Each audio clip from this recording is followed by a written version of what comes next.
Hallo, ich wollte mich bloß melden heute zum Wochenbeginn. Eigentlich wäre für heute geplant gewesen die Vertragsunterzeichnung bei der Anwältin zwecks dem Haus.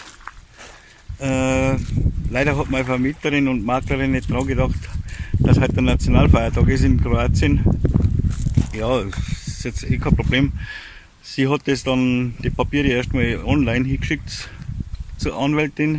Dann kann sie die Papiere durchschauen. Und ist es mir dann während der Woche mal in Verbindung mit der Anwältin. Ich bin jetzt ein kleines bisschen spazieren gegangen, wieder mit den Hundis. Aber es wird sich jetzt in Grenzen halten. Momentan zieht von Osten her ein ziemliches Gewitter auf. Und ich weiß jetzt nicht, wie schnell es näher kommt. Vielleicht kann man es im Hintergrund ein bisschen sehen.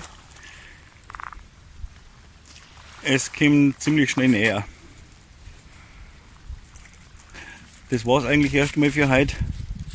Wenn ich was Neues wieder habe, gebe ich euch Bescheid. Und ansonsten schicke ich euch schöne Grüße aus Kroatien, aus der Sonne, wenn sie scheint. Gut, sie scheint ja.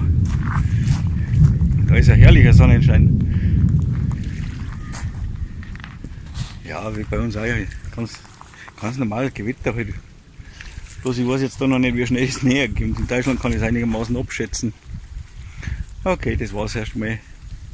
Also, viele Grüße aus Kroatien nach Deutschland. Ciao, euer Franz.